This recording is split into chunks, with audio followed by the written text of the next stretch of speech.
just when you thought our preseason guide might be a tad too early. Boom!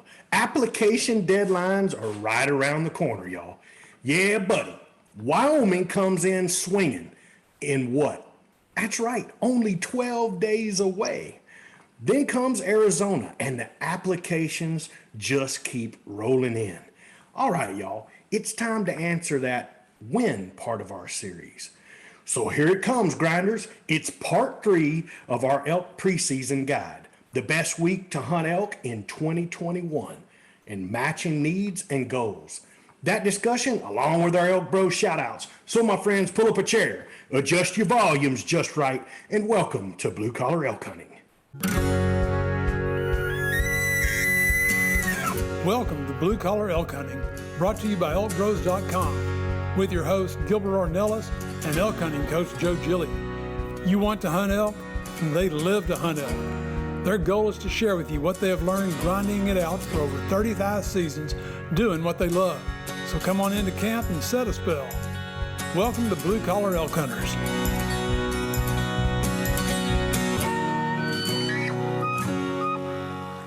Hello there, everyone. If it's your first time with us, glad to have you. Hope you enjoy our show. And as always, for those blue collar hunters following our show and grinding it out with us every week, welcome back to Elk Camp. I'm Gilbert Ornelas, the host of your show, and from Katy, Texas, one of the important members of the Venezuelan Mafia, Luis Gonzalez, and from the DFW area. The less important member. The one and only Manano Gateron. And from Cimarron, New Mexico, your elk hunting coaches, Leroy the Ninja Chavez is in the house. And WWJGD, what would Joe Gillia do? He is here live and with us from father-in-law's house this time, huh, Joe? Yeah, we're hiding out in Albuquerque. Exactly. Yeah. Dude, seeing the grandbabies, huh? Oh man, I tell you, that's life has changed totally, man. Fantastic, guys. Yeah, Good to it's talk awesome. to y'all. Yeah, good to see everybody, man. Peace, y'all. Yeah. Yeah. Oh, one question, man. I just had a piece come in, and it was one of our reviews on Apple Podcasts, and it was just simple, quick, and short. When's the Spanish podcast? I was like, Coming up. It's coming up, brother. already So, jumping ship on stay us, man. tuned. It's like The recording will take place on January 29th. January 29th. That's when we were going to record now. All right. So after that, we'll have to do all the editing. So Manano's Spanish accent also is fixed because, yeah, trust me, not even in Spanish he can speak normally like everybody else can do. So, January 29th means, man, It's you're always talking about Manano, February right? 1st, right? February 1st, right? no, I don't think so because we're going to be hunting that weekend. Ah, And then so We it might are? be Yeah, Yeah. we are. And the weekend after that too, Beto. Yeah, man, we are. Yeah. So That's so awesome. I get to hunt with my buddy Luis. South I haven't Texas. seen him in a while. Yeah, Yes, sir. South Texas, Oh. yes, sir. South And Texas. if I remember right, one of our grinders is coming down, right? That's right. Mr. Paul Snoward himself. He is Paul. going to be coming down, and we're going to do some chasing them little piggies down here that everybody loves to do. So it's going to be a big time, man. You guys that want to come hog hunt down here in South Texas, y'all give me a jingle, man. We can make it happen. That's awesome, man. I tell you, brother, I went hunting this past weekend, and them piggies can't take them heavy arrows, brother. Them heavy That's arrows obvious. make some serious damage. It makes them sick. Bad medicine. Bad medicine. Luis pills, those Luis Gonzalez pills make them sick quick. That's right. I have never seen that. It was at first when I saw the shot, I was like, what the heck is he doing, man?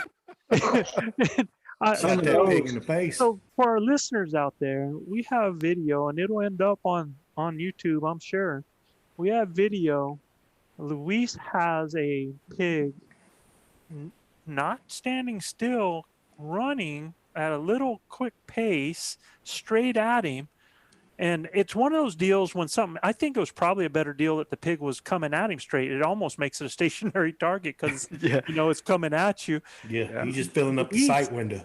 Squeezes that thing off and takes him dead center. The snout is down, aiming for mid body, takes it through the snout and drives that arrow all the way through that pig's head, through the inner part of the body, all the way back. It clipped the heart, Joe. When we opened it up, the heart was clipped by the shot. I have never, and when I saw the photograph of where that arrow was dead center going through that nose right there, man, it was I don't. That's not a shot that I'm proud of or that I want to. That's not my objective. But That's self-preservation, then, dude. He's coming right I got off the vehicle and I turned on my green light because it was at night. I was going to put a stock on this pig, and for some reason, this pig was probably, I don't know, 60, 70 yards from the vehicle. And as soon as I got off the vehicle, I started walking that way. The pig got, I don't know what got into it, but it just started running down the road straight at me. I know exactly what got into him. He was coming after y'all. I don't know. Well, I'm telling you, dude, they will come get you. Point is, man, I got on my knees and it kept coming. It kept coming. It kept coming. I shot this pig within 20 yards. I was like, okay, buddy, you're not going to turn or do anything like that. You're going to keep coming straight. I'm sorry, but I'm going to have to let it go. And it made the craziest thing, Joe. Those animals are so tough. After it took the shot, so I'm talking half arrow in through the front, it got into the vitals. Clipping the heart. Yeah. Went all the way through all the vitals. He turned 180 degrees and ran back. You can see him running kind of like in zigzag. And then right after, the video unfortunately doesn't catch him falling, but immediately behind those bushes, he fell. I couldn't see him. And I was so confused. Like I got in the vehicle and I was like, what did you just, how come that animal did not drop just right there after that shot? Yeah. So I went just walked a little bit further ways, and I saw him laying on the ground. I could see the luminox sticking out. As a kid, I was taught if a boar came running at you like that, you aim right there for that nose, and you take him out like that, and it drops right there. I mean, that's what we were taught. Really? Yes, sir. Well, I guess you got to see how it. I mean, with a gun, if you want to drop a boar coming at you. That's your only opportunity, man. You got to aim right at that snout and pull. And I've heard, and this pig was good 80 pounds. It was like 84 pounds or something like that. And black is nice. What I've heard, it was super dark, super black. When I shot it, I was nervous because I've heard stories of broadheads actually bouncing off of the snout because of the angle. Mm-hmm. But man, it goes back to the importance of having super sharp broadheads. Man, that that arrow went in, didn't matter an angle. It went right through bone. It broke through the whole nose and snout, came out of the roof of the mouth, and it went right through the throat into the thoracic cavity. It was. Well, y'all saw that one I shot. Man. Y'all saw that one I sent you pictures of. I shot him right through the whole skull. He didn't take a step. King's X down. Yes, sir. So because we are the Elk Bros, what's your takeaway from what you've been doing right now with the pigs, with your equipment, Luis? You have one? Yes, I do, Joe. And look, one of the things that I've been trying to do is actually test different broadheads. Uh-huh. This is actually a different broadhead that I had tested before. And I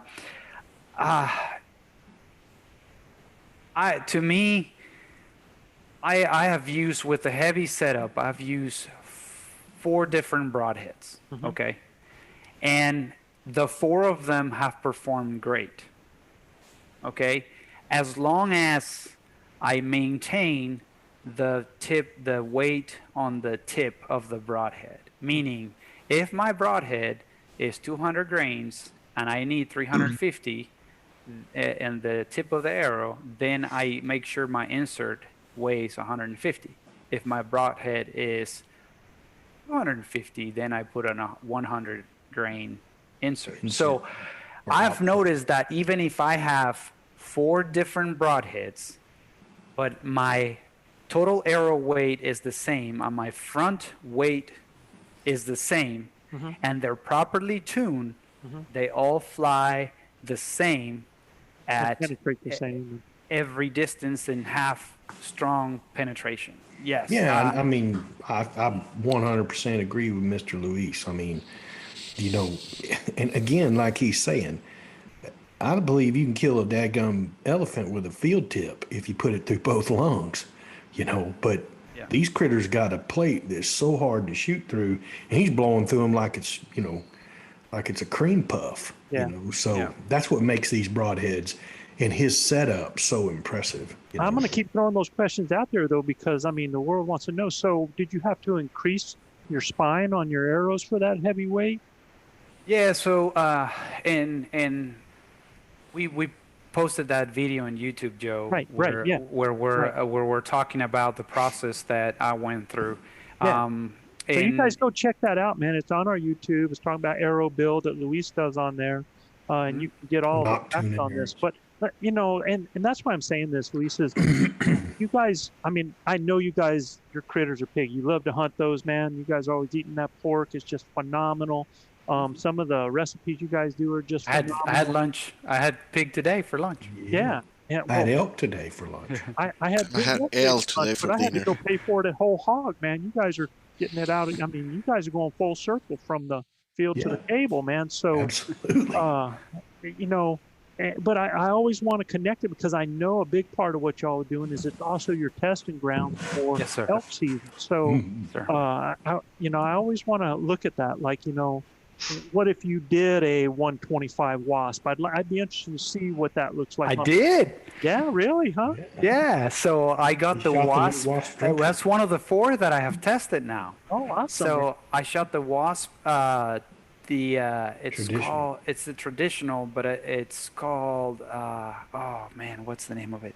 Yeah, it's the traditional wasp. It's actually it's got two. It's a 2-blade, but it's got 2 Bleeders. bleeders. Yeah. And it's cool solid. looking body. It's solid. I just today I had to. The bleeders bend it a little bit, but nothing that a little Dude, I wanna- filing. I want to see Like my a muzzy phantom. I want to see my hammer on your setup. Yeah.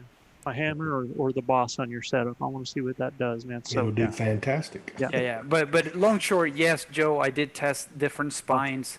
That's the whole point of it's kind of like hand loading your own ammunition. It's just you're basically Fine-tuning. trying different weights and different spines on your bow to kind of see what it likes. You shoot it through paper and then just kind of fine tune what shoots that consistent bullet hole, because arrow integrity and arrow flight are probably key for improving penetration on an animal. So one last question before we move on to our shout outs here and get into our stuff here though.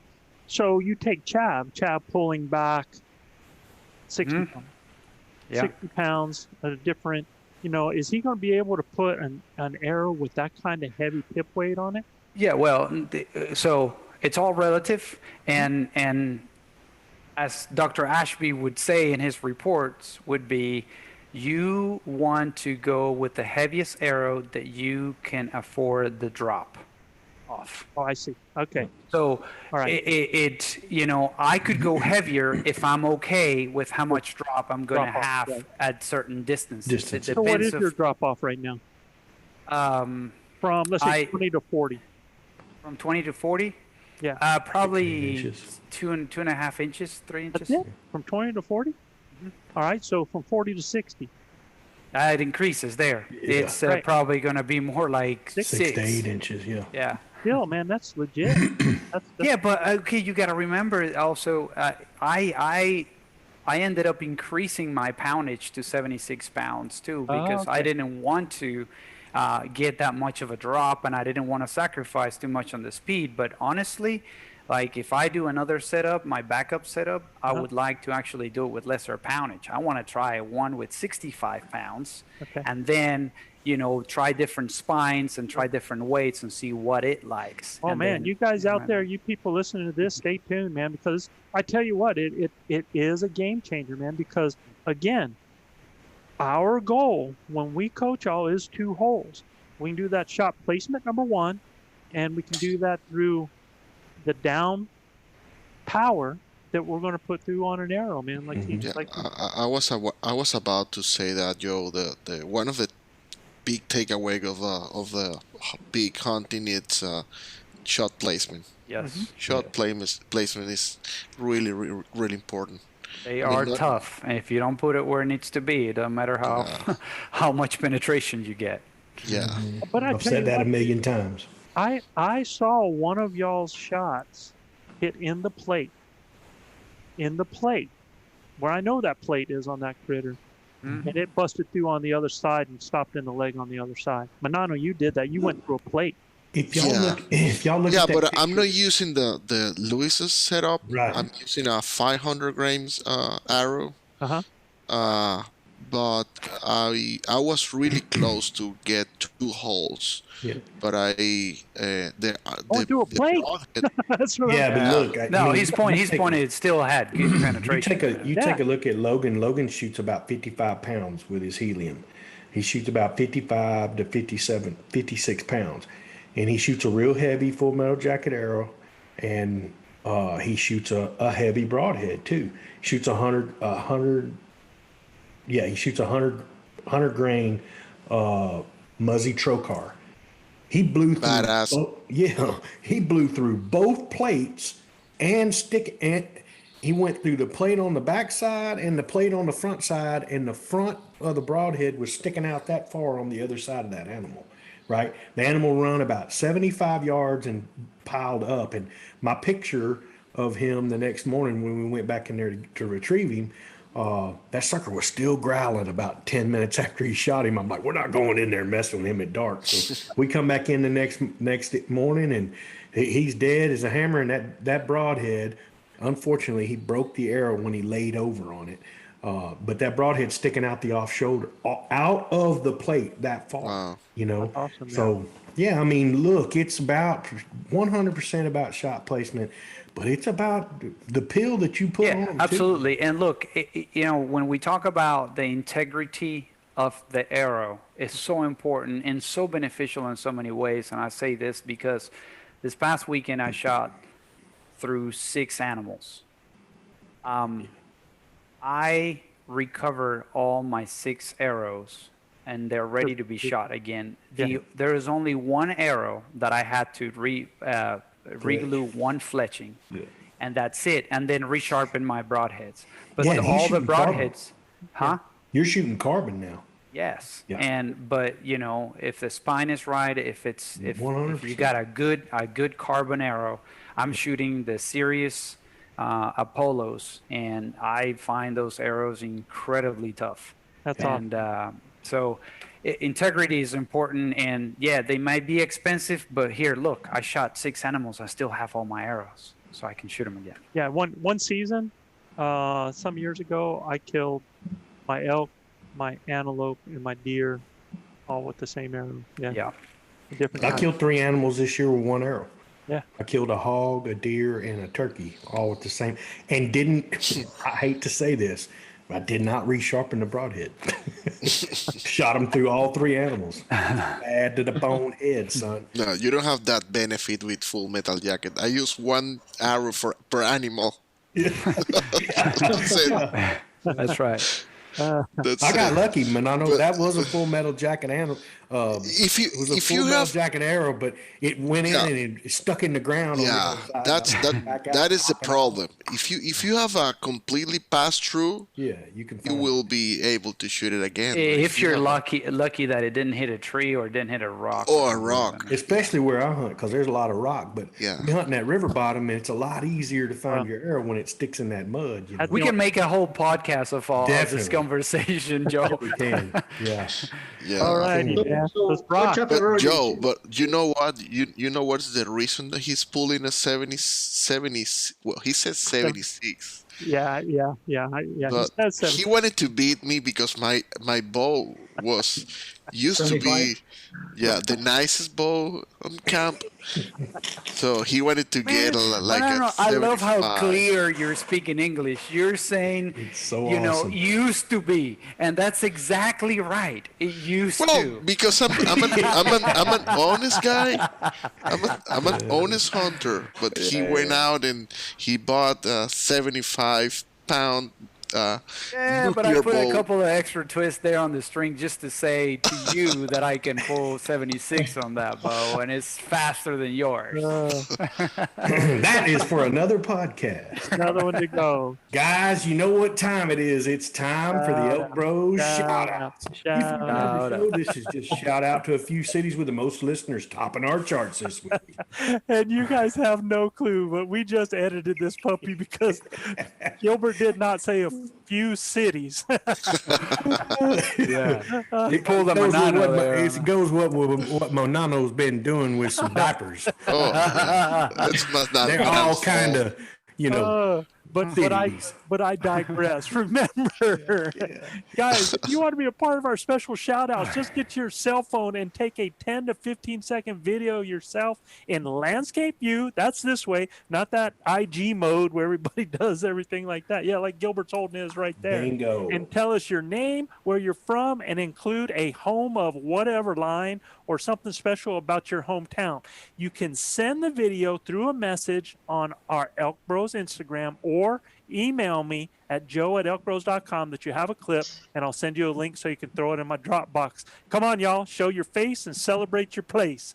Please. Poet and don't know it. How you like that? Now, It's your feet, Joe. They long, fellas. now for our top listening cities and our grinder video shout outs. I'd like to give a warm Elk Bros shout out from this beautiful winter day in Payette, Idaho.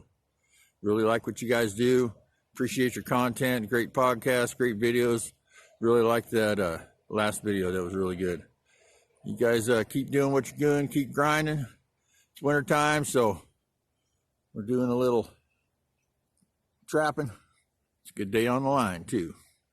Mike Bozarth, man. Mike Bozarth. So, Mike. Thank you, Mike. Dang, dude, Nice he catch, had him brother. a fox in his trap, man. I know. Yeah, I he wanted to did. see some more of that, Mike. You have to send us the video offline, Mike. Yeah, Mike, man. He not only says where he's from, he goes out and he does it while he's doing it, man. That's Yeah. way cool. Definitely. Joe, why don't you lead us off with our top listening cities, bro? This week's top listening city is located between the Arkansas Delta and the Arkansas Timberlands and is home to the annual Star Days, DAZE festival that draws people from all over southwestern Arkansas.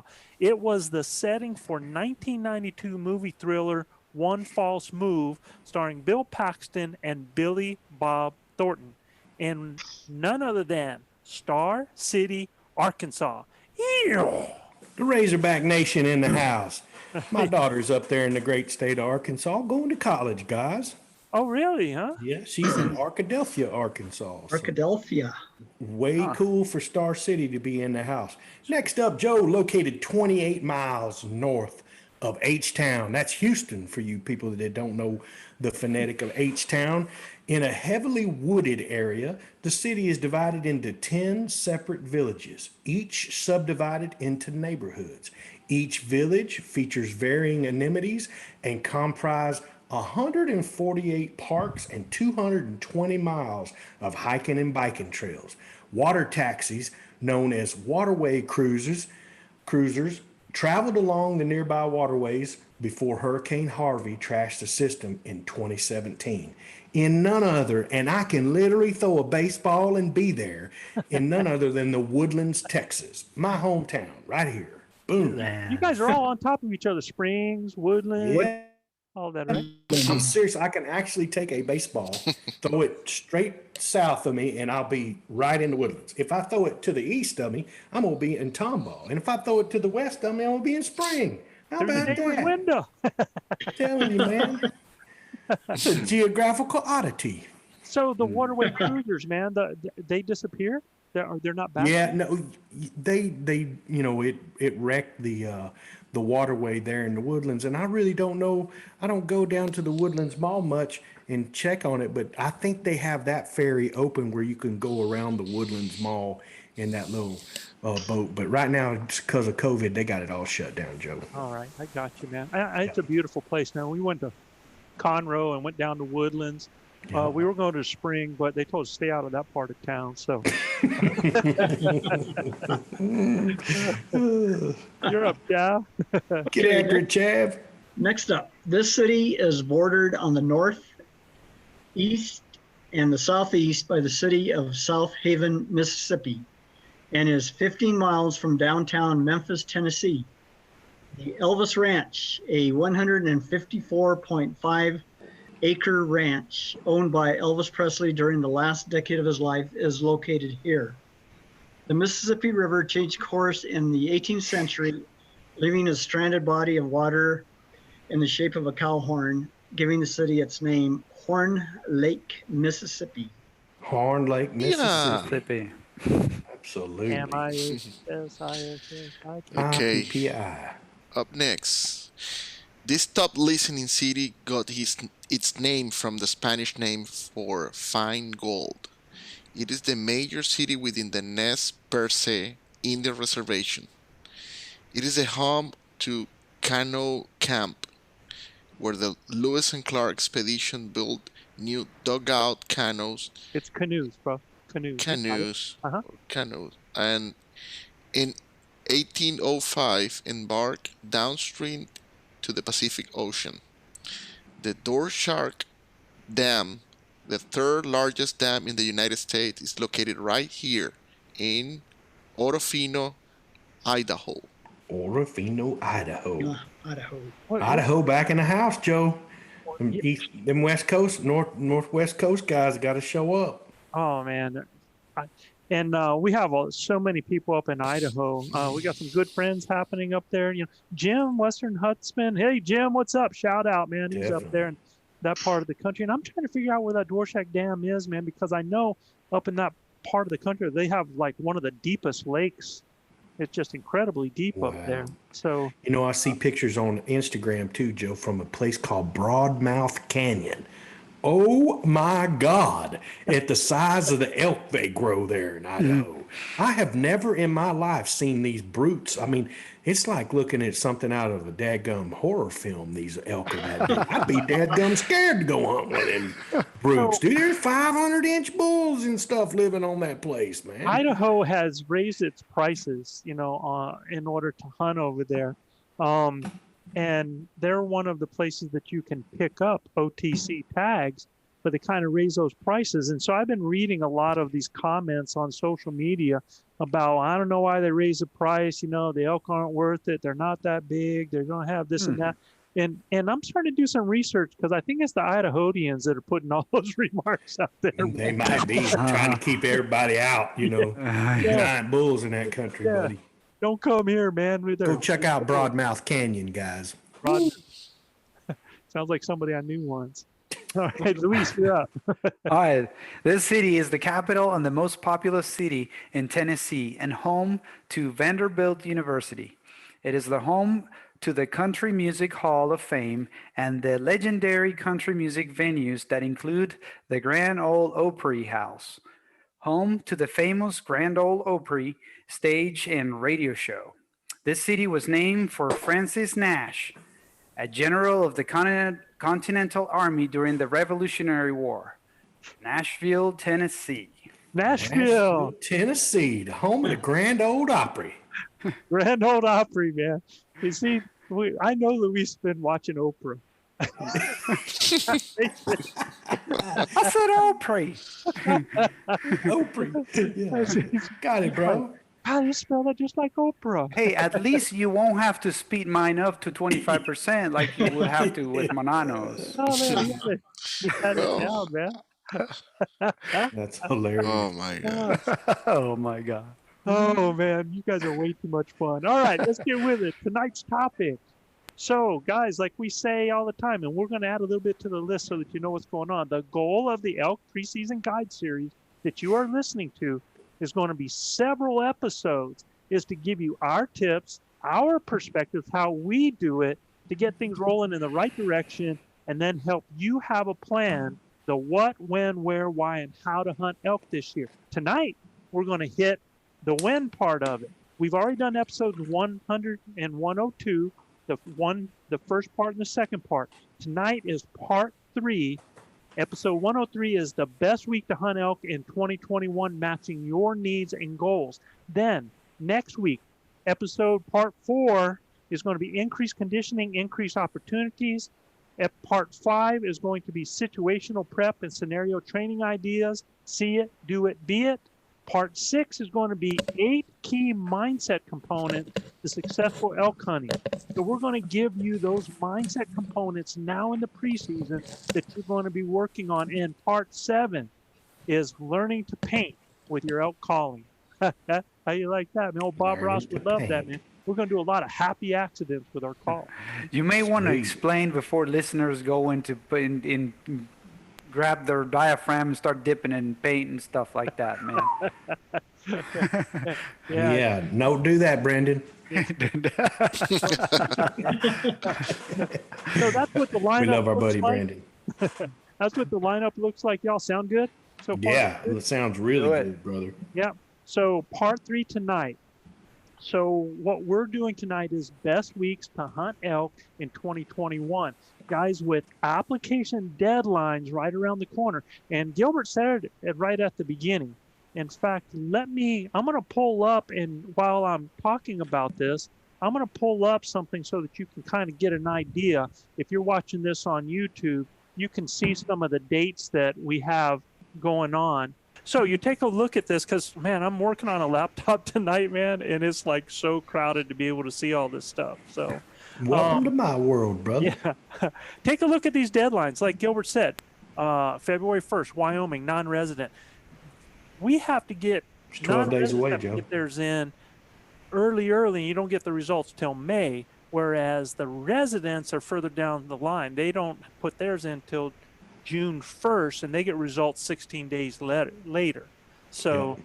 but then you have Arizona coming up, and then March 4th, right away, Utah, New Mexico on the 17th, North Dakota is coming out right April. there at the end of March. April 1st, Montana is their draw application deadline. On the 6th is Colorado. So I want y'all to pay attention to some of these, because on the 30th is Kentucky. And Kentucky, there's 2 states on here now that you can apply to hunt elk in that I think is just so awesome. That's Kentucky and Pennsylvania. The old cat That's killer. I don't know if he's putting in for that puppy yet, man. He ought to.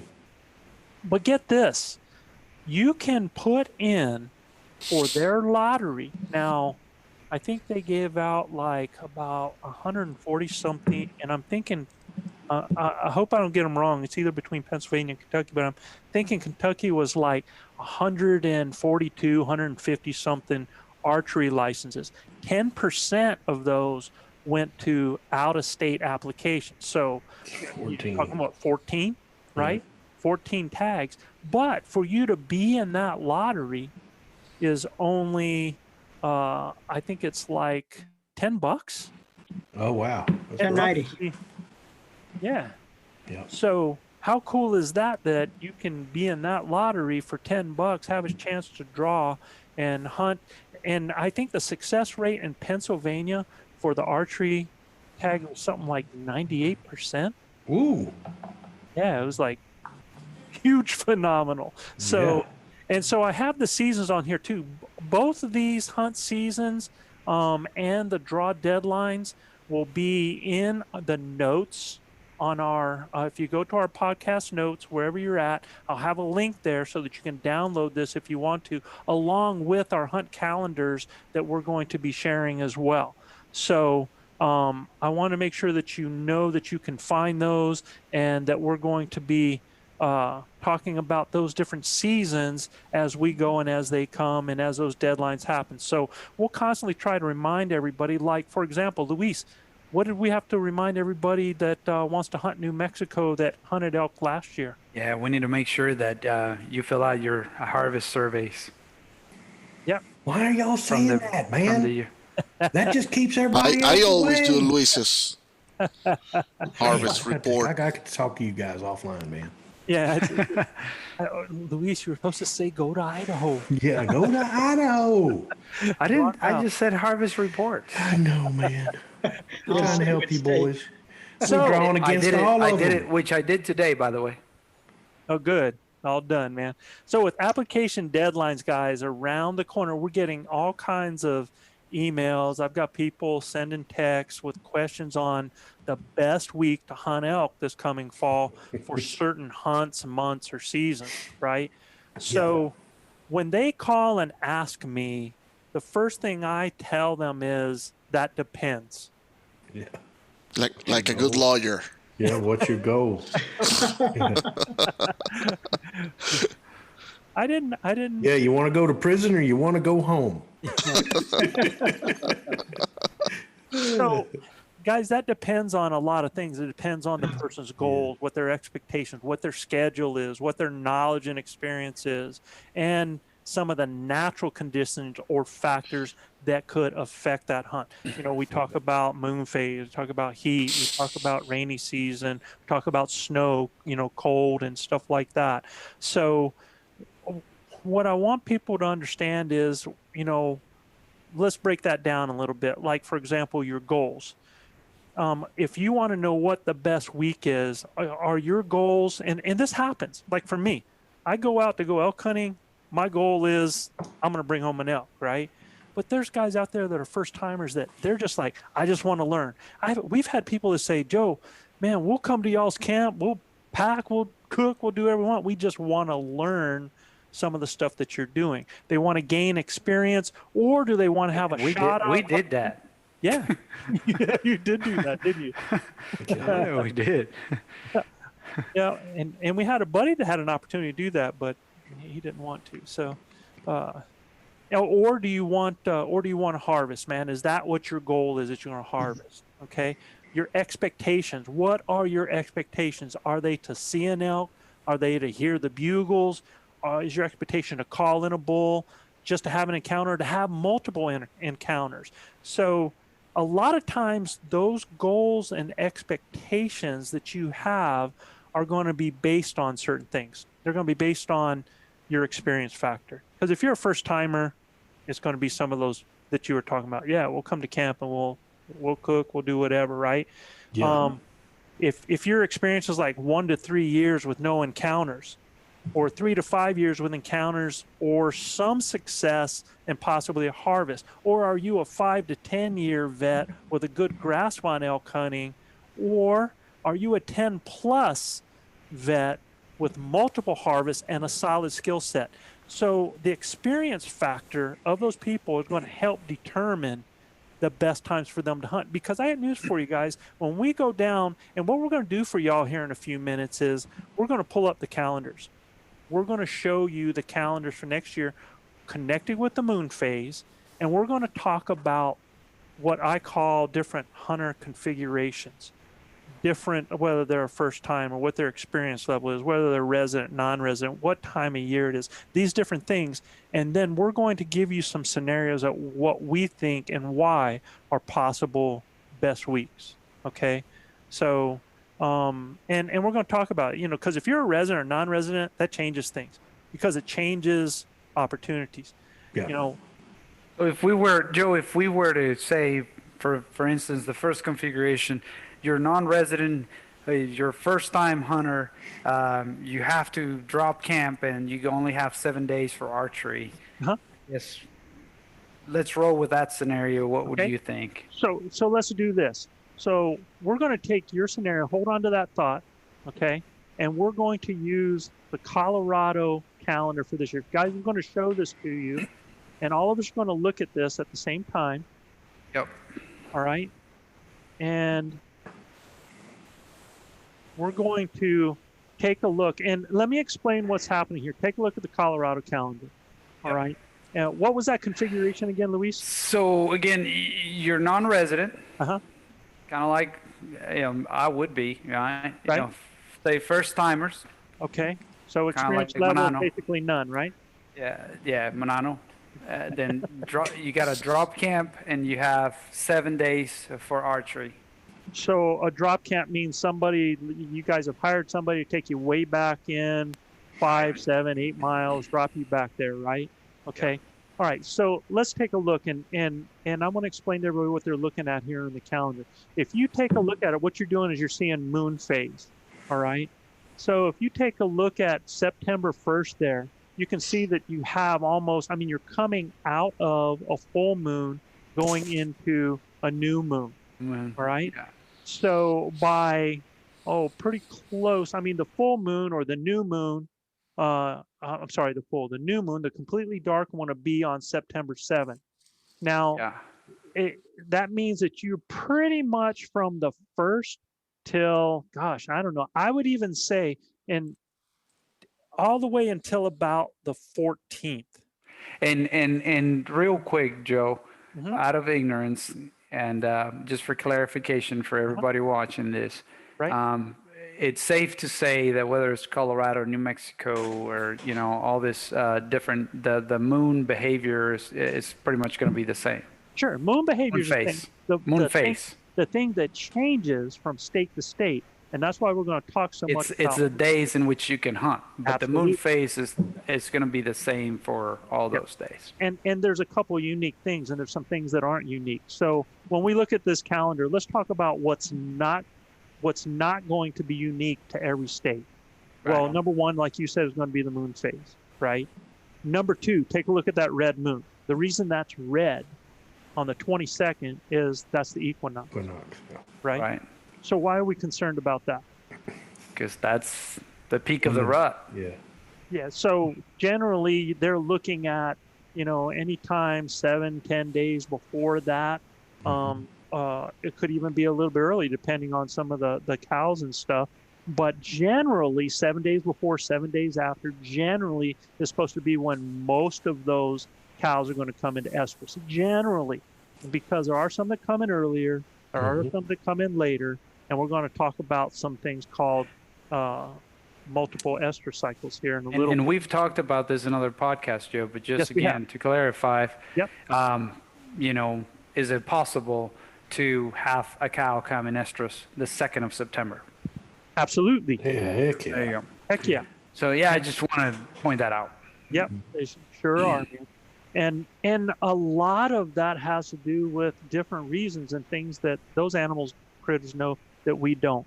Right. Some other things that aren't going to change no matter what state is your Labor Day weekend. So that is that weekend of the 4th, 5th, and 6th, okay? So the reason I always mark that is, and we're going to talk about in the configurations, a lot of guys, if they have limited days that they can take off to hunt, a lot of people are going to use that Labor Day weekend. Or if they only have a weekend, they're going to use that Labor Day weekend, okay? They're going to go in on Friday, they're going to come out on Monday night, right? So I like to always mark that because there is a lot of traffic moving around on that Labor Day weekend, period, right? It's just natural. Now, one thing, and let me see if there's anything else that would not be unique. No, everything else is pretty much the same. So here's what is changed, for example, things that are only for Colorado. Number one, their season is from the 2nd to the 30th. That's different than here in New Mexico, and that is one season. So if you have a tag, an archery tag in Colorado, that means you can hunt any time between the 2nd and the 30th. You could hunt the whole time. You can split it. You can do whatever you want. Plus, if you have an OTC tag, over the counter tag, you can hunt any OTC unit in Colorado with that tag. So that means that you could hunt that first part of the season. Maybe you want to hunt that Labor Day weekend in one part, and then you want to go someplace else for another part. Now, limited entry is different. That limited entry are tags that are drawn for. Okay?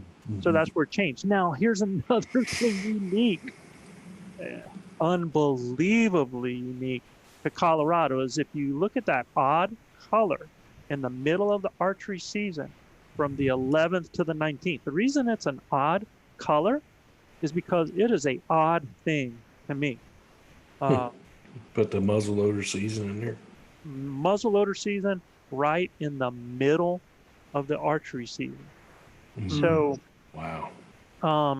Buyer beware is if you're out there with an elk decoy, you better have plenty of orange on it, and I would not recommend it. I would recommend having an orange hat on, and you better be careful, when you're calling. I think it's horrible, man, to have that.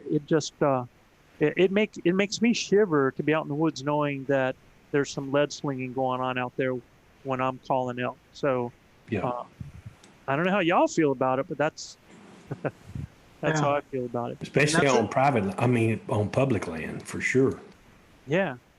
And that's 9 good days too. That's Really sad. good days. It's right, I think it's prime time. Actually, It is 100% prime time. I think Is it? This is from the 11th through the 19th that you're talking about? Yeah. Correct. And so if you look that it's coming out of a dark moon and it's going back to a full moon that's happening on the 20th is the full moon. Now, here's something else I want to throw to people out there too, because a lot of people go, well, why is that good? Because it has a full moon. Let me tell you, I don't know, instead of me talking, how do you guys feel about a full moon in the archery? I don't care if it's a full moon, a half moon, a quarter moon. I want to be there. And it doesn't matter to me, Joe. Moon phase absolutely means nothing to me when I'm hunting elk. I mean, it just doesn't. The matter of fact is I get to hunt elk when I'm off. And it doesn't matter. We're going to try to set it up the best we can. But if I got to hunt during a full moon, believe me, we know how to get it done. There's been many times that we've hunted in a full moon and figured it out. I mean, the elk don't care. They just going to change their habits a little bit. Right. So you just have to change yours. The point is that it's not like because there's a full moon, the elk are going to go and get on a plane and go somewhere else and disappear. Yeah, they're still going to be there, man. They're still they ain't going they're nowhere. still out there in the woods somewhere. they They love just the like you moonlight. said, their habit is a little different, and you just got to Yeah. play smart and Guys figure a use way that on it. as an excuse, man. Don't use that as an excuse. Use it as to your advantage. No, it's. I agree. I mean, it's good to know the moon phases so you know what to do about it. Have a plan. Animals are more active during the full moon. I mean, it's proven. They're just more active. They're going to be more active during the midday. I'm telling you, it doesn't bother me at all. Okay, are they going to feed all night? Yeah, good. They like to feed at night anyhow.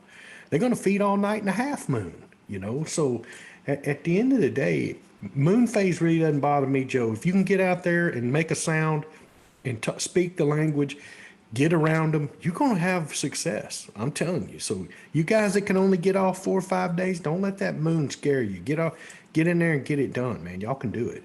Well, Chad, you got 30-some years of dealing with moon phases. Yeah. What do you think about it? Well, I think I agree somewhat with Gilbert and Luis, but I actually would prefer the 12th through the 18th if it was up to me, because they're not feeding as much at night, and Now the 12th through the 18th, that's a pretty bright. They're coming out. oh, is that a Yeah, Yeah. that's Looking right. at- Yeah, looking at it differently? I'm looking at it opposite. right. Yeah. It's Yeah. looking at a negative light. Yeah, purple's white. Yeah, that Yeah. purple is white. Purple is white. Oh, okay. Yeah. I was looking at the opposite Yeah. way. So that's Yeah. why I'm saying is that time there is a prime time. 100%. But yet there's a bright moon phase coming into it, Chav. So, you were saying you'd rather have the dark one. Would you rather have that time? Would you rather have that time frame from the 11th to the 19th, Chav, or would you rather have the dark moon on the beginning of the hunt? Probably the dark moon at the beginning of the hunt. Okay. I think I they'll like the go, beginning of the hunt anyway. they'll go into the bedroom a little bit later because they may not have fed as much, but I also prefer earlier in the season So where they're not. why do you think that we've been avoiding the earlier in the last year and possibly this year? Well, I think it's been, like you said, Labor Day weekend Yeah. and just getting people up to camp. Mhm. But I know opening day is really, really great because they're not as alert. And I think they're more susceptible to calling, even though there's not a rut going on, Right. because they're still Very curious. they're curious and they're a type of animal that's very social. So they'll answer a call. They're also they do a lot of location bugling, Mhm. and even that early in the season, some of the younger bulls are trying to collect a harem. Yeah. But the big bulls are still hanging around, letting them do it. And they'll come in silent too. Yeah. So there's a lot of.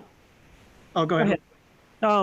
So the thing that I would tell people though too is like those first 4 days coming out when the moon's getting bright out of the dark phase, I pretty much, because they're already kind of still in a dark moon habit, that's just like the first 3 days of the dark phase coming out of the full moon. They're in kind of a full moon habit. Do you follow me? It's kind of like, if we've been hunting and we've been getting up at 3 o'clock in the morning for 8 days straight, and we get home, guess what? We wake up at 3 o'clock in the morning, right? Because your body just gets locked into that a little bit until you make that adjustment. I think the elk do the same thing. I think coming out of a full moon phase, that they still have that kind of habit until the moon really starts to change that form. And I think coming out of a dark moon phase, I think the first 3 days out of that dark moon phase, whether or not that moon is coming up a little bit brighter and brighter, they're still in that same mode. But, I'm in the school too that what I like about the full moon, man, is it seems to me that it's way easier to to night bugle and locate them critters in that full moon, because they like to go off in that full moon, man, and it's easier to put them to bed, to be out there and be on them first thing in the morning. Yep. And if bonus. Yeah. So in Luis, your configuration was non-resident, drop camp, no experience, right? 7 days archery. 7 days archery. So if I was a new, and so we're going to use Colorado here, because let's say these people are hunting Colorado and they're being drop camped back there someplace in the wilderness. And I tell you what, if I have zero experience, and I'm not going to have anybody to show it, I don't know a whole lot about elk, remember that half the battle of killing an elk is finding an elk. And if you have very little experience and you're in a drop camp where you're now not going to be able to make a whole lot of adjustments because you're there, you're in that drop camp, right? And no four-wheeler, none of that. I mean, it's patas. You're on your feet, and that's pretty much it, right? So me, if any of you guys are listening, they're in that situation, I would tell you, go in the last 7 days of the hunt. Last 7 days of the hunt. I agree. And why would you do that, Gilbert? They're going to be a lot more vocal. You're going to be able to find them. That first part of the hunt, you and I both know, man. They don't talk a whole lot. They come in silent, and if you're really good, you might get one to answer. I love the first part of the hunt because there's a few less people, and the elk haven't been molested. They haven't been under pressure. But if I'm doing exactly what Luis says, I want to be around them and hear them sounding off where I can make a plan. I mean, I absolutely don't have any experience. Man, I'd hate to have a guy, go 4 or 5 days and not hear an elk, and he's going to sleep in, because he's just so wore out. Joe, if I may speak a little bit about the moon phase, I would rather hunt during the dark phase of the moon because they move a lot with the moon is bright because they can see more predators. That's the real reason, I guess. At least in my country, they can see, they can have a better vision, night vision. and that's why they probably you cut them up out. I mean, in the morning, walking in the morning with strange pattern, because they are used to walk during the night because they can see better. Right. And the reason that I love to hunt during the dark moon phase is because they will have a pattern, and they are forced to move during the day. They might be able to walk. They might walk during the night, but not as much as during the bright moon. You know, Manano, if we were talking about, and you take a look now in October, take a look October, first rifle, then November, second rifle, and then third rifle. And this is for you all rifle hunters out there. If we were talking about the rifle hunt, I'm right with you, dude. I'm like, I definitely want to be on the dark end of it, because as a rifle hunter, I'm going to make my living off those animals being out in the open. Parks. You know? Yeah, and in those parks and stuff. And, you know, when you have bright moon, Gilbert's right. They're not going to spend as much time. They're going to feed all night. They're going to be in the trees earlier. They're going to get up to those bedroom earlier. They're going to do stuff during the midday, but they're going to spend which are areas that you can But do you actually think get into better with archery. with the bow. 100%. Absolutely. Yeah. Yeah, I follow what you're saying. Do you think they are more vocal? They speak more they speak more because of the moon phase, or because the rod is coming, is getting close? No, I think Rut. it happens with the moon during the rut. Yeah. So They coincide because of what's going on. right. Because that's my guess. I mean, Here's what I've seen sometimes. the rod is coming. Yeah, and Yeah, and they gather in places where there's more cows, so there's a whole lot more posturing going on. Other bulls are sounding off from far off. I mean, it's a party. cool. They don't have the sun beating down on them. Yeah. It Nice cools and it off cool. and stuff at night.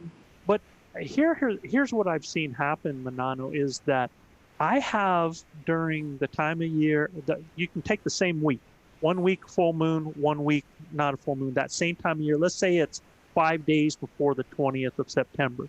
All right. And I've been where I have night bugled. I've been out there 3-4 hours a couple times before daylight and done some night bugling, and nothing. It's like nothing. But man, as soon as we get a little bit of gray light where I thought there was nothing, all of a sudden bulls start bugling. Yeah, It's because like- they feel. I think they feel better, more comfortable. You They- know, In that gray light, they're seeing a little vocal, bit better, like you did. because like- of predators. Right. I think it's because of predators. So that could be a theory to prove right there, and it makes sense. But I'm just telling you from experience what I've seen. Whereas I've gone out there in a full moon phase, and they friggin' pop off, man. So it's been easier for me to locate them in that same week with a full moon during the dark. And here's what I like about that, is that's when most hunters aren't out there doing any work. Most of them are in bed. Yeah. So I'm able to locate animals in the dark during that phase. And now don't get me wrong, I've located them in the dark phase too, but mostly that's been after it's gotten dark, or you still have that twilight going on after it's got dark and most people are in camp already. The first part of the night when you're starting to go back to camp. Whereas, you know, the other one, the full moon phase, depending on when that moon rises and sets, sometimes we've gotten up at 3 o'clock in the morning. It's just like daylight out there, right? And that's perfect for me. I So, love Joe, it. are you saying you'd pick the 23rd through the 30th? For these guys, so if I was somebody that had no experience and I had trouble finding elk, and they're going to have trouble finding elk, I would do it as late as possible for the exact reason you said. Number one, those bulls are cowed up. They're going to be rutting. There's going to be cows coming into estrus, which are going to set other bulls off. You're going to have multiple bulls bugling. So Not it's to going to be a mention. lot easier to find them. And plus, You're going to be right on the equinox. if I'm a new hunter, you think I'm worried about getting a herd bull? I just want to get a daggone elk, right? Yeah. And when you find a rut going on, and guys, remember, a rut is not a it's not a statewide occurrence. It's not a regional occurrence. It's a herd But occurrence. it can happen in this canyon when a cow comes in heat. Yeah. It could happen over the next ridge when a cow comes in heat. It happens when cows come in heat. That creates the rut that goes on, right? So if there is a rut going on, it's going to attract bulls that want to be able to breed a hot cow, which gives you a chance. Who cares if you bring in the herd bull? Bring in a bull and shoot that puppy. Yeah. Right? Yeah. Or at least have some encounters so that if it's your first time, man, you get to have an experience and get yourself addicted, and especially if you're in a drop camp. And here's the other thing I would recommend to anybody in a drop camp, especially if you're in this full moon phase in that last part through that 30th, is take with you a small either pack tent, a light tent that you can take with a sleeping bag, ground pad. Go out at night, locate those elk, bed down off to their downwind side where they can't smell you. Be with them. Stay with them all night long. Get up and go hunt them in the morning, man. I wouldn't go back to camp. I'd camp right out there. I'd take me some chow. I'd take me a little bivvy, and man, I'm playing predator, man. I'm after that group. Joe, would that stuff. advice change any if you were to say, okay, the same scenario, but you're a resident? So if I'm a resident, I live in the elk state. I probably am hunting an area that and again, I'll say we're saying first time or no experience, right? But you have at least most likely come across elk. You probably know, because you're a resident, where some of those elk might be. You might have, even though you don't have the elk hunting experience, I imagine you have elk exposure. So then it can change things a little bit with that. I would say any first timer, go when they're the most local. Right. Have an experience, man. Have some encounters. Because until you... So first timer, maximize the encounters. Absolutely. And so let's change that. Let's take that exact same thing and say it's a person that is a 10-year vet, 15-year vet that's had multiple kills on their side, that knows how to call, that understands elk behavior, right? So the reason that these guys with no experience have to maximize when elk are talking is because they don't know how to talk themselves. They don't know how to find elk. They're not sure exactly where those elk are going to be, so they need help by the animals. The more experience you have, the more your ability to change and select accordingly to other advantages like what we do. Would you say, Joe, that if you're first timer, but you're going guided, would that then make you consider, okay, maybe I'm not so forced into the later part of the season. Maybe you got a bit more flexibility if you got a good guide that knows how to, create those opportunities, right? Yeah. That's a great question, because again, now you got to think about what's your expectation. Have you been watching all the YouTube videos and you want a bull coming screaming or to hear him screaming, multiple bulls? It just depends your expectation. If you want to have faith in a guide and know that a guide's going to put you on an animal to have a shot opportunity, then you depend on whatever that person, because they change the game for you. They have the experience. It's kind of like our situation, right? Right. I mean, we are hunting early, and we're getting elk to bugle. We have some come in silent, but we're having encounters.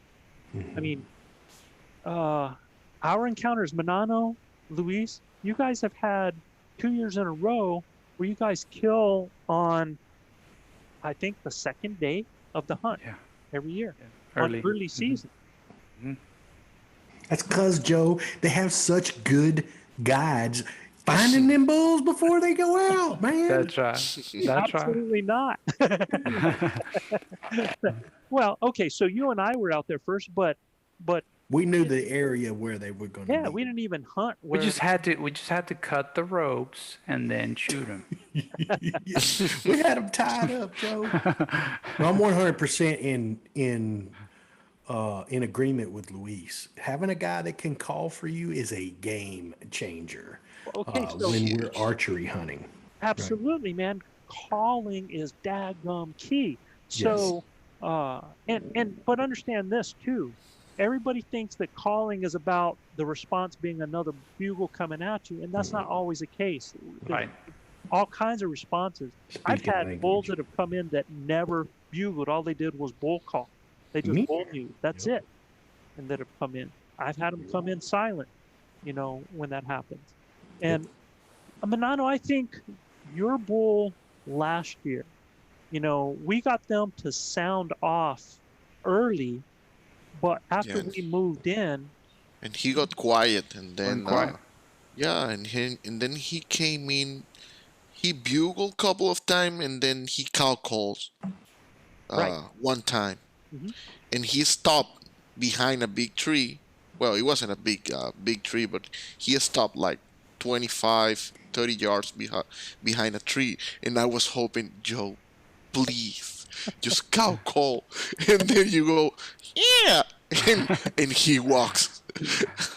but he never made a sound. He just No. Huh? After he was, I don't know, 50 yards, 50, 60 Oh, yards, he got closer. quiet. Yeah. Oh yeah. I see what you mean. Yeah. And then you go to a certain scenario where Joe calls a bull from a half a mile off, and the bull comes. Half a mile. I mean, we heard this bull. Boo. Joe goes, I wonder about that. And then the next time he bugles, he's a quarter mile.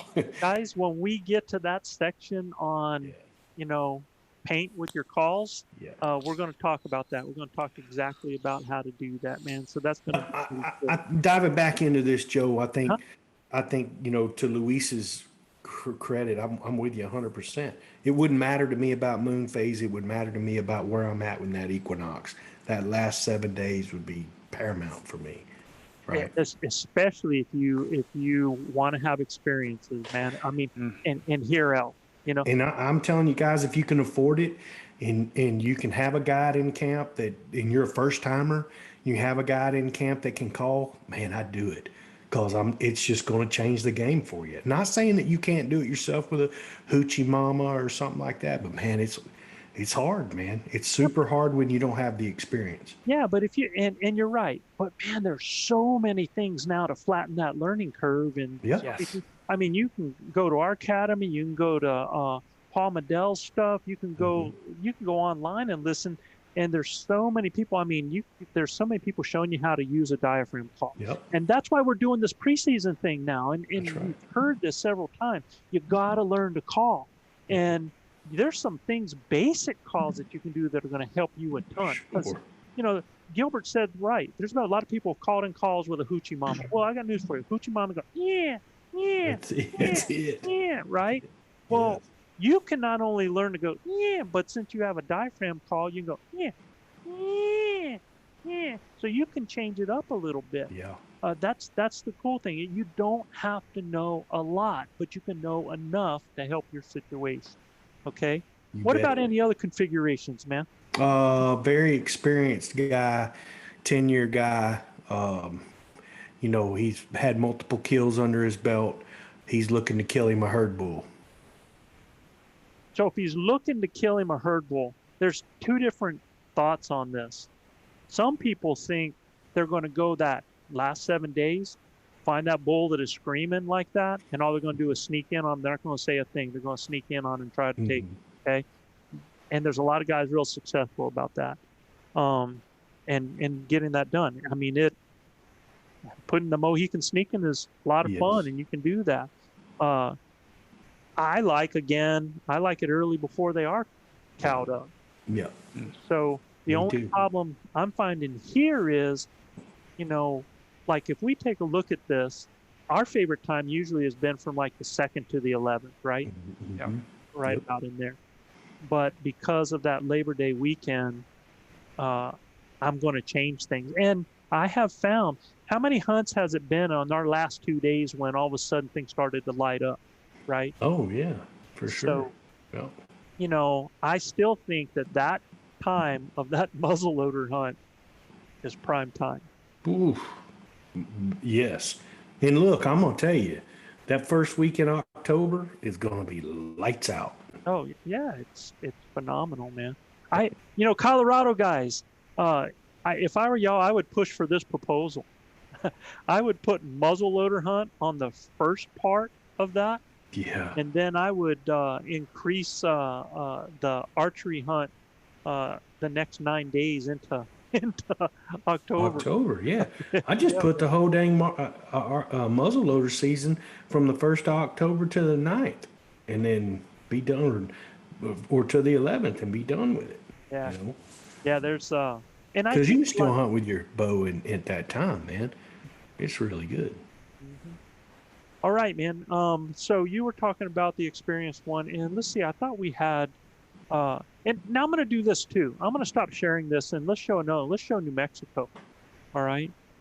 Let's show the New Mexico map, and see how things are different from a different state. Okay. So here's New Mexico, and take a look at how this is different as to the way the rifle hunts. You know, you had those rifle hunts that were going into November on the Colorado side. And I tell you guys that rifle hunters there, man, the earliest in October is good, and then the latest in November. I mean, the later you can get when snow is flying and things change, that's something I like to do. But take a look here in New Mexico. You know, you can see the same thing. We're starting on the 1st of September, and you have one hunt, that's that red area, that goes until the 14th. They split it in two. And then you have from the 15th to the 24th. So basically, you've got two things happening. Either you're right around that equinox or you're that early part of the season. And we have hunted both ends of that, had success on both sides of that when we've done it. But personally, for me, you know, the earlier on there, you know, better for me. I'm not worried about hearing a whole bunch of screaming elk. I'm worried about just killing one. And I think that's like Chab said. What'd you say, Chab, earlier? They're what? You mean not being alert? For one thing. Well, another thing too, you know, if you know the area or if you've done your scouting, you can still pattern them at that point a little bit. But once people start coming in, they change their pattern up a little bit. Mhm. So they're easier to find if you know the area. Yeah, absolutely. Agreed. Yeah, and I think a lot of it too will have, depending on if it's been real dry or been a real wet year too, Joe. You know, Right. they're going to be around that. We've said this 1,000 times. Those elk are slaves to their bellies, and they got to have water. So, I mean, if you've got a real dry year, you know exactly what you need to be doing. You know. Right. So let's do this. Let's talk about this configuration. Let's say it's a resident, an experienced resident that's using a mobile camp, can even go home even possibly, and all they have is weekends. All right. Now, if you take a look at this and all you had, let's take a look at the archery first. If all you had was the weekends to be able to hunt, well, or you can get 1 day off. For the archery season, it's going to be when? Yeah, I'm going that first week. 11th. You're going to do it when? Wouldn't it be the 11th? You don't want to go Labor Day. Well, And that's what yeah, I'm I get saying, free though. days. Yeah, I get 3 days to hunt. Get free days. Yeah, so now there's two schools of thought here, right? Luis, why are you saying the 11th? Because you don't want to go when everybody's going, right? Right. But you're only going to get 2 days. Right. The other way, I can get 4. Yeah. So you got some deciding to do there, right? Yeah. Okay. Yeah. So But if you only, regardless, if you only have 2 days, say you don't get that additional, because it's really just one extra day you're getting, right? You're just getting that one extra day, which is a Monday. right. So Yeah. for one extra day, would you rather go on Labor Day weekend or would you rather go the next weekend? That's a good question, man. I want that extra day. I, me, I know traditionally, looking at this particular calendar, you get a lot of hunters during the Labor Day weekend, and like the 8th, 9th, and 10th, it seems like the animals go back to their original patterns and aren't as alert for some reason. I don't know if they realize, well, all these trucks just drove off. They have the same calendar. They look at it every day. Yeah, it seems like it. It Yeah, really- but I can hunt. But if you can hunt weekends and you can hunt the 3 days. I mean, of New Mexico, you can hunt those 3 days and then the next two, right. the 11th and 12th. Yeah, and it's picking your poison sometimes. Right. If you have a honey hole someplace that you don't think the weekend warriors on Labor Day are going to find it, because a lot of those people are going to drive in with their trailers, not going to hunt too far, and then they're going to hunt and they leave. So there's going to be half of those guys that are going for the fun and the food rather than the hunting, right? So the food and beverage guys. yeah. So now if you take a look at Colorado, and let's take all the rifle hunts, and you take the archery, whether you're archery or rifle, if you take a look during the archery, you really, unless you want to hunt with muzzle loaders there, right? I'm out. Yeah, you really only have the Labor Day weekend. True.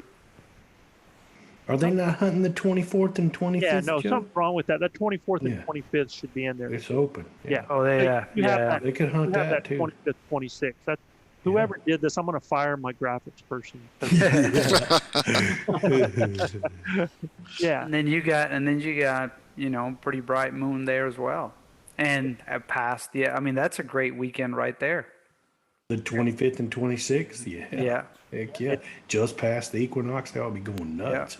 They should be going nuts then. So, so you have the part where you got a whole bunch of people on the Labor Day weekend running the elk around. It is a dark moon, but you got a whole lot more disturbance going on.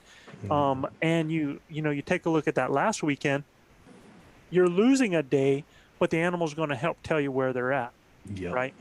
Yep. And not as many people, and they've had a chance to settle down after that muzzleloader hunt as well.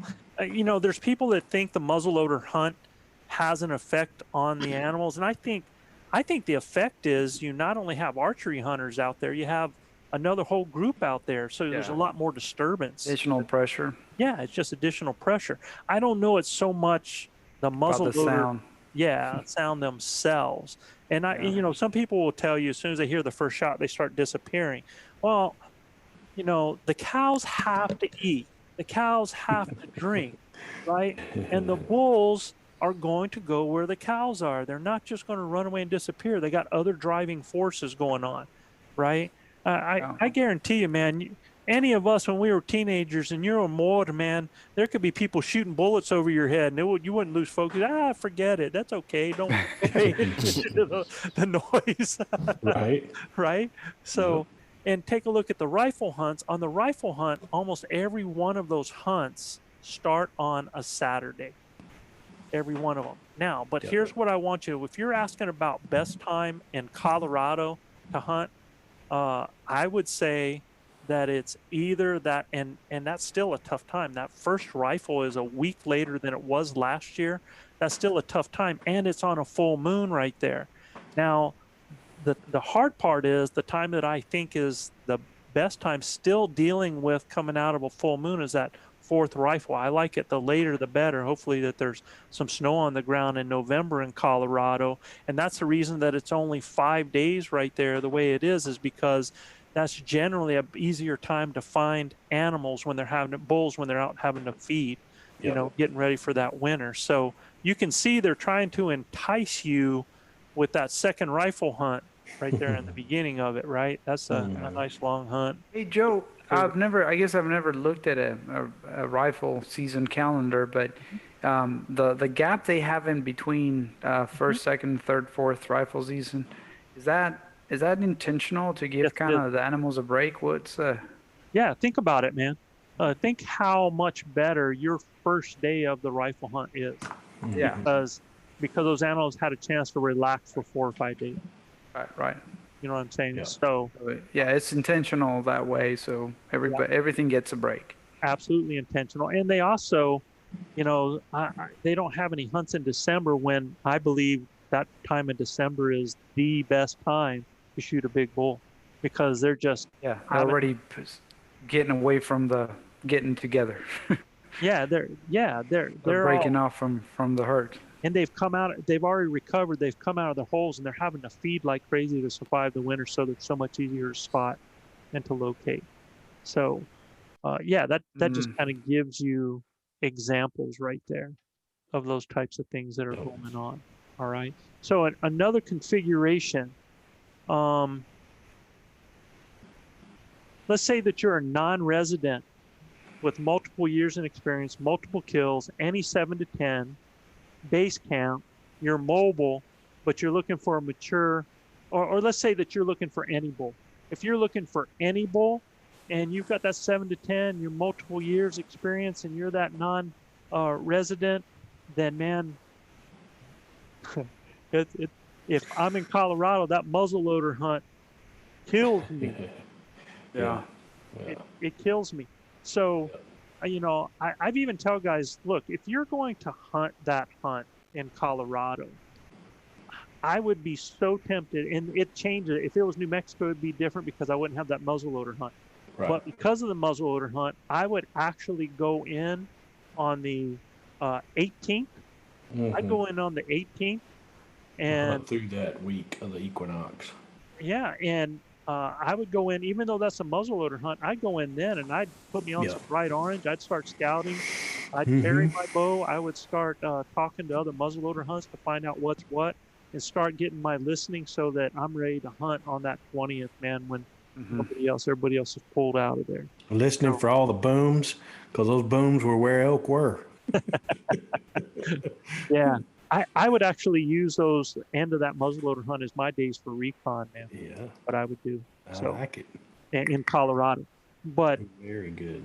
if we're talking about New Mexico, well, I think you guys already, it's me and Chav. Chav almost has a little bit different.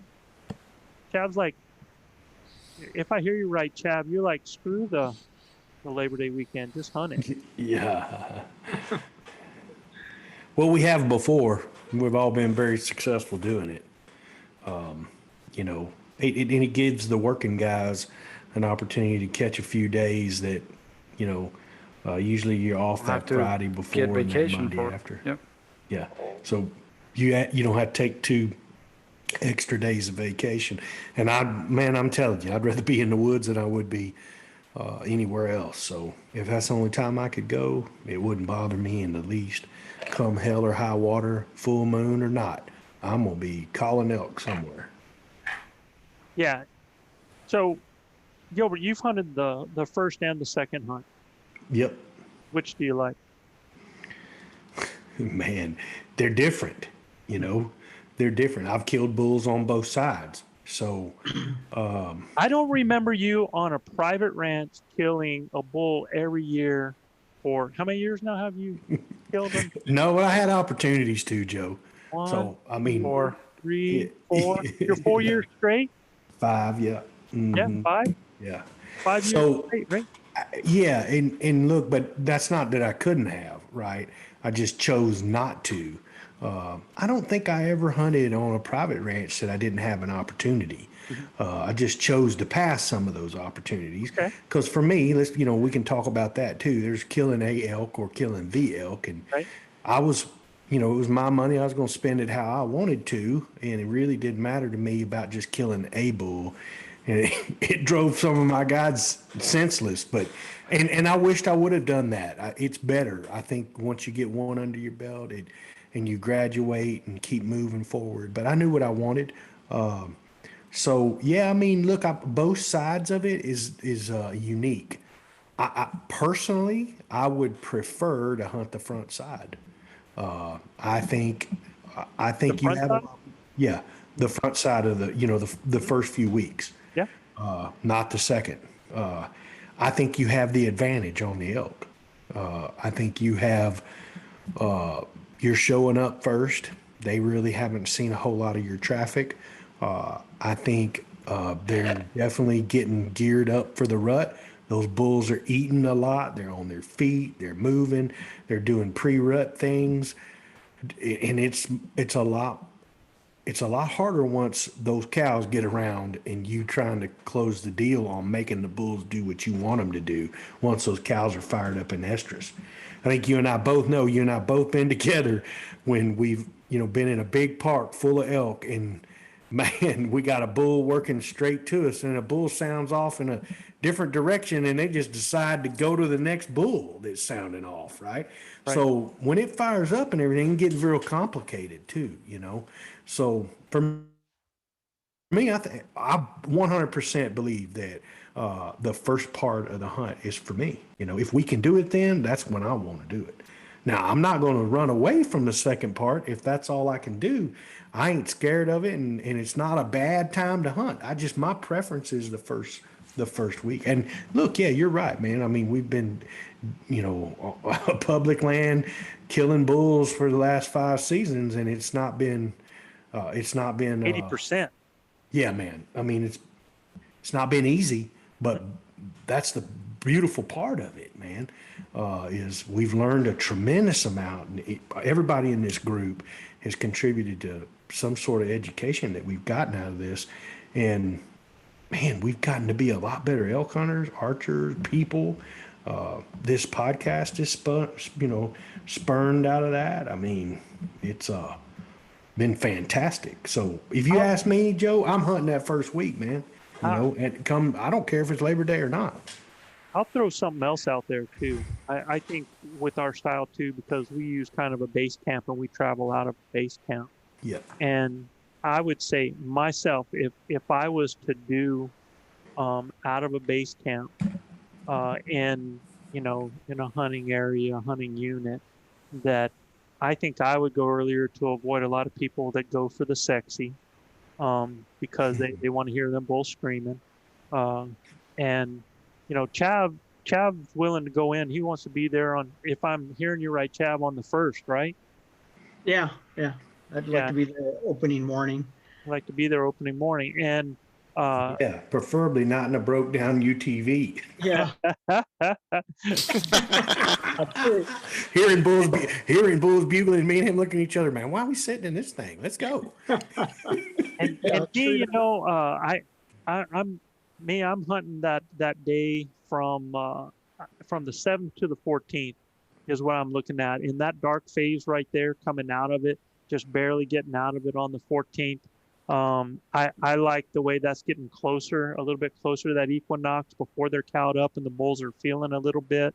And the woods have emptied out some. It just bothers me having all those people come in and out on that one weekend, man. Cool, Joe. We can use the 3rd through the 5th to scout.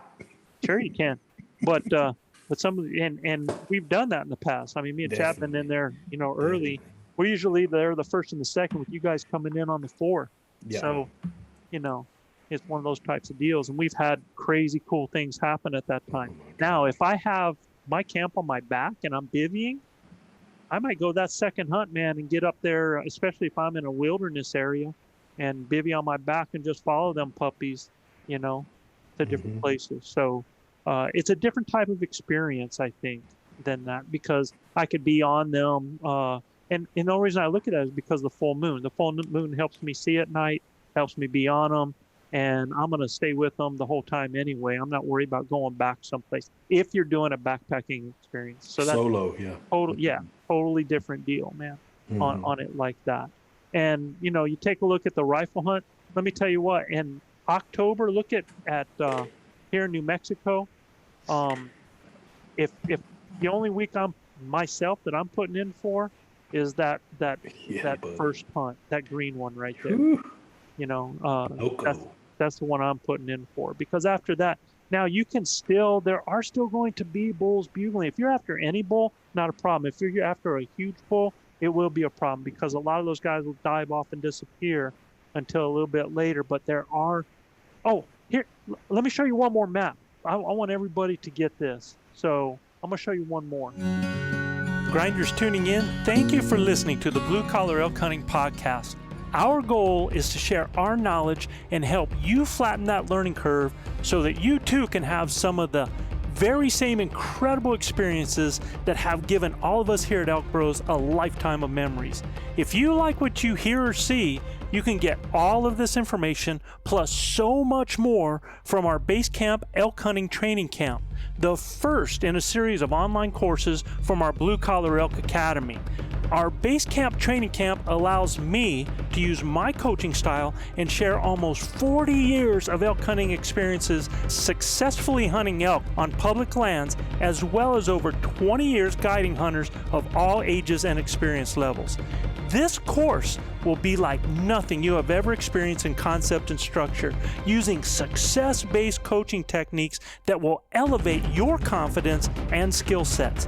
Our camp will prepare you specifically from that final moment most in your control, those final minutes or seconds the elk is in front of you, backwards through each step and level, allowing you to see, visualize, understand, and relate every coaching point to what lies ahead, the next step, the next thought process, the next success. Because y'all, you've already been there. You know what it looks like. By tapping my 30 years of teaching and coaching experience, our camps are developed considering multiple learning modes with text, visuals, audio, as well as video. And Base Camp will benefit those new to elk hunting all the way to the 10 to 15 year vet. So if you are looking for that one thing to help you fill that tag this year, invest in the most important piece of equipment there is, you and your elk hunting knowledge. You can find the Blue Collar Elk Hunting Academy and the Base Camp Training Camp at ElkBros.com. That's ElkBros.com. Keep dreaming of the screaming, believing in achieving, and most of all, keep grinding. So I want you to look at the red, which is the equinox, and then you see a purple. You see that? Yes, sir. Yeah. All right. So what that signifies, basically, if a cow came in heat, let's say a cow came in estrus, first cycle, on the 22nd, that means if that cow is not bred, that cow will come back in estrus approximately 3 weeks later, 20 to 21 days. So you're looking at that day on the 13th. That's if that cow, and again, it's not exact science, the estrus, but it's going to be around that time, right? So if that same cow came in on the 15th, boom, that hits right there on the 6th. If you're that person that's hunting that October hunt and those cows came in heat and did not get bred on that 22nd, 23rd, 24th, well, that's that exact week that you want to be hunting during that they're going to hit that second estrus, man, and start still doing some screaming. Okay? Well, what if those cows came in 7 days late from that, and they came in on the, my eyes are the 29th. Well, you're going to look another week past that other purple. So that gives you an idea during that time when those esters can happen. So when you see that next purple, let's say that, again, if it was on that 22nd, and then they were not bred on that second estrus, there is a chance for that first part of November to have cows come in heat and start a rut. Interesting, Joe. Now, would it be possible, as we kind of discussed before, that would be some coming into estrus 3 weeks prior to the equinox? So, yes, absolutely. Yeah. So if that happens, if you have one that came in on the first, that means if it came in again on the equinox, that's the second estrus. Yeah. You follow me? And a lot of those cows, if a cow did come in heat and was not bred efficiently early because they're just not happening, there's not enough bulls around at that time, well, there's a good chance that cow is going to come in that second estrus during that hot week right there. Okay? So that means that cow, and what is going to cause a cow to not be bred is going to be the inefficiency of the bulls in the area, depending on your age class, depending on number of bulls, depending on competition. So there's a lot of things that cause that to happen, but it can happen. If you have multiple mature bulls, they're pretty efficient at breeding those cows. In general, what's the latest that you think a cow can actually get, go into estrus? I think it's going to be that last week in October. In November, you mean? Or No. last week in October? Yeah, last week in October. I've seen it. I have not. I've heard bulls bugling in October, but I don't think it was a rut. I just think it was bulls sounding off myself. But I've seen ruts happening in that last week of October. And so what ends up happening there is, like you said, Luis, one of those cows came in heat early, probably wasn't bred in that time when all the competition was happening, for whatever reason, and then came in later. And so, and the way it works is that I'm trying to remember, but I think it's I'm trying to remember how that happened, because there's a difference between the young cows and the old cows as far as when they come in heat. I think the younger ones are all over the place, and the older ones are more consistent. More consistent. Yeah. Yeah, it makes sense. I think I read something like that too, Joe. Yeah. So I just wanted you to see that. I wanted you to see just an example that, 20 to 21 days later, after one comes in estrus, you have a chance for another estrus on that. All right. So I'm going to take this off here and get it back to the crew right there. And, I'm trying to think if there's any other type of, there's all kinds of scenarios that you could talk about, but I think the less experience you have, the more you go towards needing more help, either more help from somebody that can call from you so that you can hunt any time of the year, or, you getting help from the elk themselves. You follow me? Well, at the end of the day, you're trying to maximize everything. So Yeah. if you're experienced and you can go where you're going to have more opportunities, or where the elk are rutting, and you have the option to do that, and you have the number of days, absolutely, right? Yeah. So, and to do a synopsis and a summary of all of this for archery, I would say, if you have experience, you have choices based on your philosophy, and you're going to do that from your experience. We like the earlier. That's how we do. If the less experience that you have, then you need to go later to where the animals are going to help you out more. For the rifle, and muzzleloader hunters are pretty much set when they're set. But rifle hunters generally have multiple seasons. And I would say the closer to the front of October as possible, you can still get some in that second week, but the big bulls are starting to bail off there. And then the later, the closer you can get to December is your best opportunity for a big bull. Come back out feeding, huh, Joe? They got to get that feed bag on, get ready for the big one. Absolutely, man. That's absolutely key. So that's where we're talking about the win.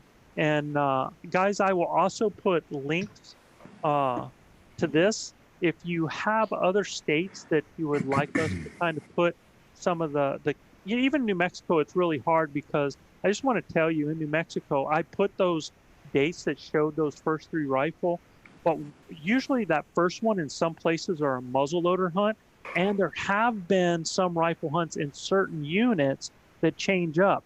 And there are some late hunts in New Mexico in December, but they're only for residents only as well in here. So there's a lot of different, you got to really kind of look around there. It's not like an overall thing in New Mexico like it is in Utah, or like it is in Idaho and in those states. So if you have interest in one of those states, throw us a line, man, and I'll try to do up a calendar as best I can, and we'll try to throw it on and give it a yell. But next week, when we do this, we're going to be talking about increased conditioning, increased opportunities. So Yeah, absolutely. It's going to be awesome. And you're going to get a lot of perspective. Chad's going to give you his perspective. I'm going to give you mine. Gilbert's going to give you his. Luis going to give you his. Manano's going to give you his. And Manano basically chases his son around the house all day long. Changing diapers. That's his workout, man. Oh yeah. Because you said Tomas is really fast, right? Yeah, Tomas. He's gotten really fast, huh? Yeah, he runs really fast, and Clara is about to run too. It won't be long. You'll have them both in there. You don't have to tie them up, man. Keep Yeah. Is that Rodriguez blood in them? Yeah, it had to be. That's funny, man. Guys, if you like what we're doing, please subscribe, rate, and review us.